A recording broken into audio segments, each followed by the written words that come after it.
Assalamualaikum warahmatullahi wabarakatuh. Selamat pagi semua. Mudah-mudahan di pagi hari ini kita dalam keadaan baik dan tidak kurang suatu apapun, senantiasa diberikan kesehatan serta keberkahan. Amin.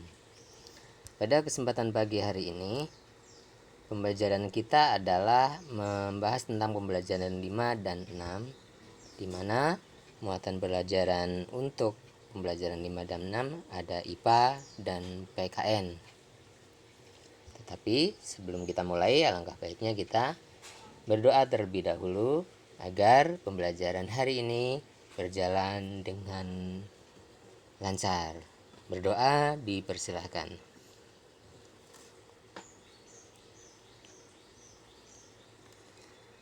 Selesai. Oke. Pada video kali ini Pak Guru hanya akan menjelaskan slide yang perlu dipelajari dalam pembelajaran 5 dan 6, di mana yang pertama adalah kita dihadapkan dengan sebuah gambar di mana ada sebuah cerita, ada tulisannya di situ. Bisa kita baca bersama. Setiap saat kita bernapas, setiap saat kita bernapas, saat menarik napas, rongga dada kita mengembang. Sebaliknya, saat menghembuskan napas, rongga dada kita kembali ke ukuran semula. Bernafas juga membutuhkan kekuatan otot. Otot manakah itu? Oke, kita lanjutkan. Nah, di situ ada gambar organ manusia ya, organ manusia. Di situ ada beberapa poin, ada 5.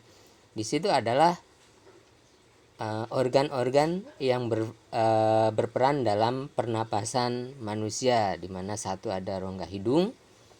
Fungsinya untuk menarik udara dari alam, untuk ditarik menuju ke. Yang kedua adalah tenggorokan, di mana tenggorokan itu terdiri dari faring, laring, dan trakea. Kemudian dari tenggorokan akan menuju ke bronkus, kemudian ke bronkeolus, kemudian ke paru-paru, terus menuju pleura, dan kemudian kelimanya adalah diafragma. Kemudian bernapas membutuhkan kekuatan otot. Bernapas adalah kegiatan menghirup oksigen ke dalam tubuh dan membuang karbon dioksida dari dalam tubuh. Kegiatan bernapas membutuhkan kekuatan otot. Otot pernafasan utama adalah diafragma. Diafragma terdapat di dalam tubuh di bagian bawah rongga dada. Diafragma berbentuk seperti gubah. Saat kita menghirup udara, diafragma akan berkontraksi menjadi lebih datar. Saat itu, paru-paru membesar untuk dapat menampung udara yang kita hirup. Saat kita menghirup udara, otot-otot tulang rusuk mengangkat tulang rusuk kita sehingga paru-paru membesar. Sebaliknya, saat membuang nafas, otot diafragma akan relaksasi dan otot tulang rusuk mengendur. Paru-paru mengkerut lagi ke ukuran yang lebih kecil dan menghembuskan udara pengap berisi karbon dioksida. Nah, di sini ada gambar ya, gambar orang tua dan anaknya. Itu adalah Lani dengan orang tuanya. Di situ tampak gambar sang ayah sedang membaca, kemudian si Lani sedang membaca juga. Cuman ternyata di situ kalau kita perhatikan ada asap hitam, di mana itu membuat Lani batuk. Kemudian ceritanya bisa kita baca ya. Bisa kita baca. Suatu sore Lani bersama ayah dan ibu sedang duduk di teras. Teras rumah mereka menghadap taman di depan rumah. Di taman itu tumbuh aneka tanaman bunga.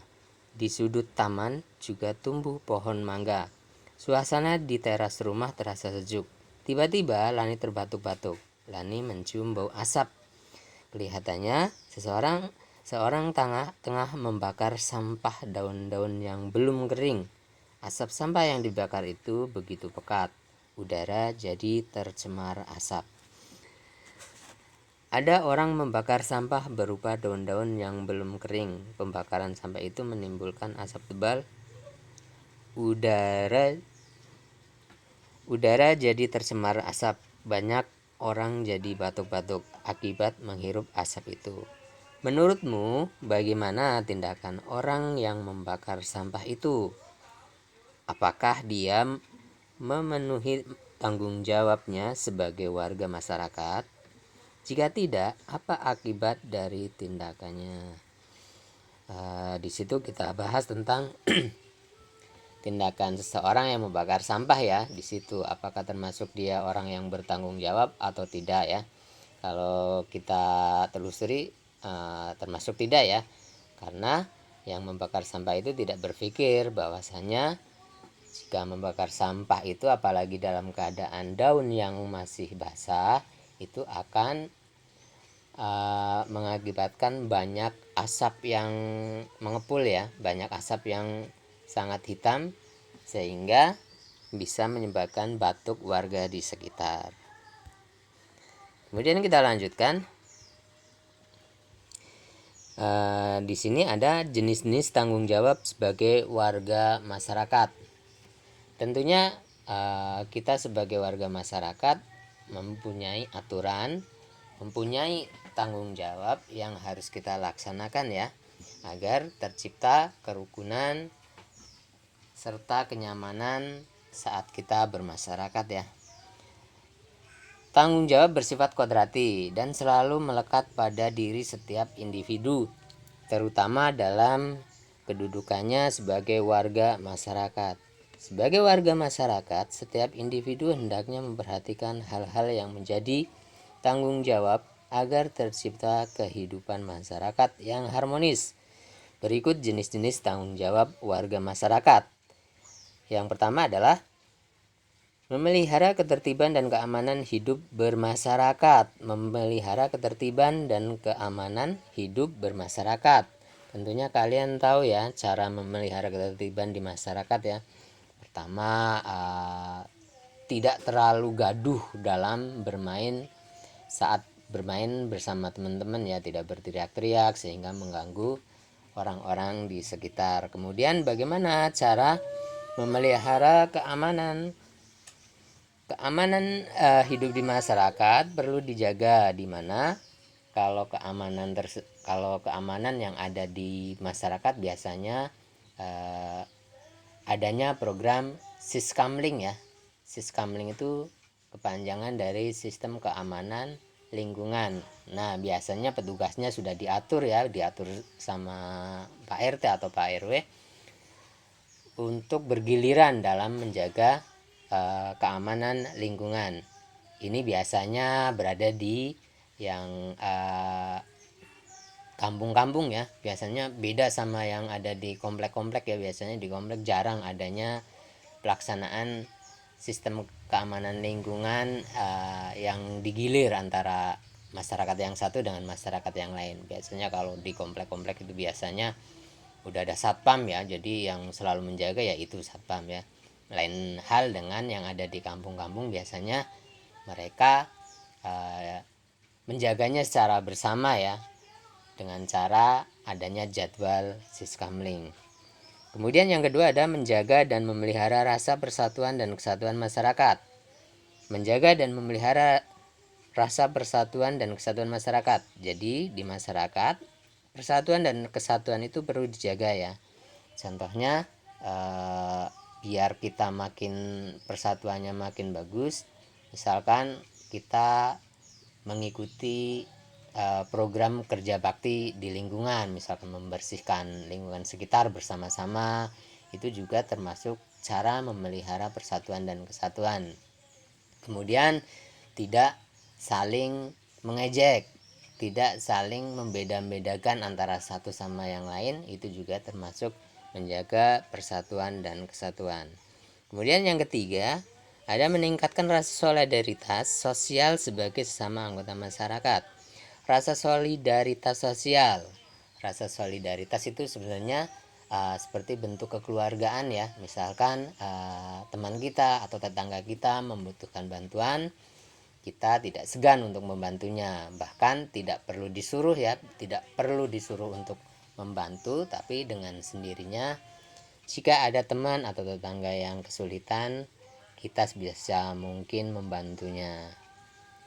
Kemudian yang keempat ada menghapuskan bentuk-bentuk tindakan diskriminasi dalam kehidupan di masyarakat untuk menghindari perpecahan masyarakat, bangsa, dan negara. Nah, ini yang paling penting nih di masyarakat.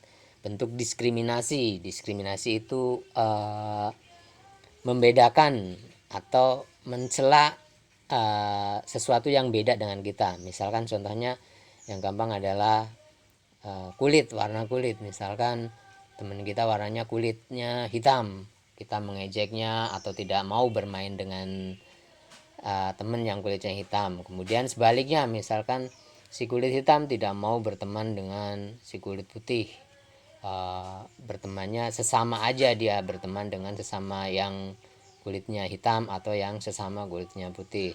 Kemudian perbedaan agama misalkan ada di masyarakat kita ada agama Islam, Kristen, Hindu, Buddha, dan sebagainya. Itu kita juga hanya memilih berteman dengan yang Islam saja atau yang Kristen saja. Itu juga termasuk tidak bagus. Kalau bisa untuk hidup di masyarakat harus membaur dengan semuanya, tidak saling mengejek, tidak saling menyudutkan satu sama lain. Terutama di bidang ras, suku, agama, ataupun tadi ya warna kulit atau rambut, itu tidak perlu untuk dibeda-bedakan. Kita harus bisa berteman dengan semuanya. Oke, kiranya hanya itu yang bisa dijelaskan pada pembelajaran 5 dan 6. Mudah-mudahan sedikit banyak bisa dimengerti. Kemudian untuk tugas kalian adalah tulislah minimal 3 tanggung jawab kalian sebagai anak di lingkungan keluarga. Oke? Jadi kalian tulis 3 tanggung jawab kalian sebagai anak di keluarga. Tanggung jawabnya apa aja? Kalian tulis 3 saja, lebih dari 3 lebih bagus ya. Nanti hasilnya bisa kalian foto, kemudian kalian seperti biasa laporkan dengan dikirimkan ke WA. Kiranya hanya itu yang bisa kita pelajari hari ini. Mohon maaf jika ada kekurangan. Selamat belajar, tetap semangat, selalu jaga kesehatan. Terima kasih. Assalamualaikum warahmatullahi wabarakatuh.